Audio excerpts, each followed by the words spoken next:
விசாகம் நட்சத்திர தோஷங்களை போக்கும் எளிய பரிகாரங்கள். ஜோதிட சாஸ்திரத்தில் குறிப்பிடப்படும் விண்ணில் இருக்கும் 27 நட்சத்திரங்களில் 16வதாக வருவது விசாகம் நட்சத்திரமாகும். 27 நட்சத்திரங்களில் பிறக்கும் போது நட்சத்திரத்தின் நட்சத்திர பாதங்கள் காரணமாக சிலருக்கு தோஷங்கள் ஏற்படுகிறது. அப்படி விசாகம் நட்சத்திரத்தில் பிறந்தவர்களின் தோஷங்கள் நீங்க செய்ய வேண்டிய எளிய பரிகாரங்கள் என்ன என்பதை இங்கு தெரிந்து கொள்ளலாம்.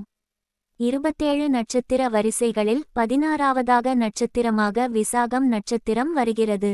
விசாகம் நட்சத்திரத்தின் 4ஆம் பாதம் தோஷமாகும். மற்ற பாதங்களில் தோஷமில்லை. எனவே விசாகத்தில் பிறந்தால் மைத்துனருக்கு ஆகாது என்ற எண்ணம் தவறானது. செவ்வாய்க்கிழமை, சஷ்டி, கிருத்திகை போன்ற முருக பெருமானுக்குரிய நாட்களில் செந்நிற ஆடை சாற்றி சிவப்பு மலர் கொண்டு அபிஷேக ஆராதனைகள் செய்வதும் துவரை மற்றும் கோதுமை தானிய தானங்கள் செய்வதும் சிறப்பான பலன்களை தரும். இந்த நட்சத்திரத்தின் அதிபதியாக நவகிரகங்களில் முழுமையான சுபகிரகமான குரு பகவான் இருக்கிறார். இந்த விசாக நட்சத்திரத்தின் அதிதேவதை முருகப்பெருமான் ஆவார். விசாகம் நட்சத்திரத்தின் முதல் 3 பாதங்கள் துலாம் ராசியிலும் 4ஆம் பாதம் விருச்சிகம் ராசியிலும் வருகிறது. விசாகம் நட்சத்திரக்காரர்கள் உடல் மன உறுதி நிறைந்தவர்கள் ஆவர். விசாகம் நட்சத்திரக்காரர்கள் தங்கள் வாழ்வில் மிகுதியான தனவரவுகள் மற்றும் அதிர்ஷ்டங்களையும் பெற கீழ்க்கண்ட பரிகாரங்களை செய்ய வேண்டும். செவ்வாய்க்கிழமைகள் மற்றும் மாத சஷ்டி தினங்களில் முருகப்பெருமான் கோயிலுக்கு சென்று வழிபட வேண்டும். தொழில் வியாபாரங்களில் தடையின்றி தன வரவு உண்டாக ஒரு சிறிய மண்பாண்ட கோப்பையில் சுத்தமான நீரை ஊற்றி உங்கள் வீட்டின் வடகிழக்கு மூலையில் வைக்க வேண்டும். தினமும் காலையில் பழைய நீரை ஊற்றி விட்டு புது நீரை அந்த மண்பாண்டத்தில் ஊற்றி வைக்க வேண்டும். இதன் விருட்சம் விளாமரம். இதன் நட்சத்திராதிபதி குரு பகவான். இதன் வடிவம் மூரம் மற்றும் தோரண வாயில். இதன் அதிதேவதை இந்திராக்னி ஆவார். இந்திரனும் அக்னியும் இணைந்த சக்தியாக இவர் கருதப்படுகிறார். ஆறுமுகக் கடவுள் அக்னி வடிவாக தோன்றியவர். அதோடு அவர் கையில் இந்திரனின் வஜ்ரம் பொருந்திய வஜ்ரவேல் இருப்பதை காணலாம்.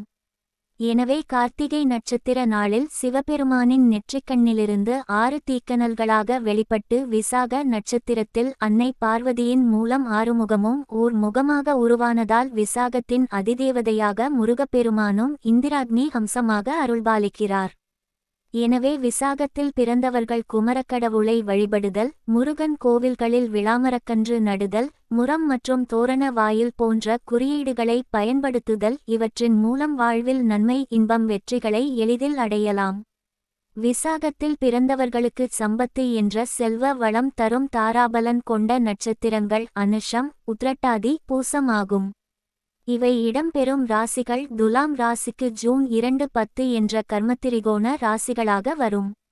எனவே விசாகத்தில் பிறந்தவர்கள் அனுஷ நட்சத்திர நாளில் அருகில் இருக்கும் கோவிலுக்குச் சென்று பெருமாள் சந்நிதி அல்லது முருகன் சந்நிதியில் பெருமாளுக்கும் தாயாருக்கும் அல்லது வள்ளி தெய்வானையுடன் இருக்கும் முருகனுக்கும் நல்லெண்ணெய் அபிஷேகம் செய்வித்து தாமரைப்பூ மாலை சாற்றி வழிபடுவதன் மூலமும் வாக்கு பலம் பெருகும். பணத்தட்டுப்பாடு விலகி பொருளாதார நிலை மேம்படும். குடும்பத்தில் கருத்து வேறுபாடுகள் நீங்கி அன்பும் ஒற்றுமையும் அதிகரிக்கும். உத்திரட்டாதி நட்சத்திர நாளில் அருகில் இருக்கும் வேப்ப மரம் உள்ள அம்பாள் கோவிலுக்குச் சென்று வேப்பமரத்திற்கு நவதானியம் ஊற வைத்த நீரை ஊற்றி வேப்ப எண்ணெயில் தீபம் ஏற்றி அம்பாளை வழிபடுவதன் மூலமும் கோவிலில் உள்ள பசுக்களுக்கு வாழைப்பழம் மற்றும் உரிய மாட்டு தீவனங்களை உபயம் அளிப்பதன் மூலமும் கோவிலின் துப்புரவு பணியில் இருப்போருக்கு இயன்ற பொருளுதவிகள் செய்வதன் மூலமும் நோய் கடன் வம்பு வழக்குகள் எதிரி தொல்லைகள் விலகும். வீடு நிலம் வாகனம் வாங்க தேவையான கடன் உதவிகள் கிடைக்கும்.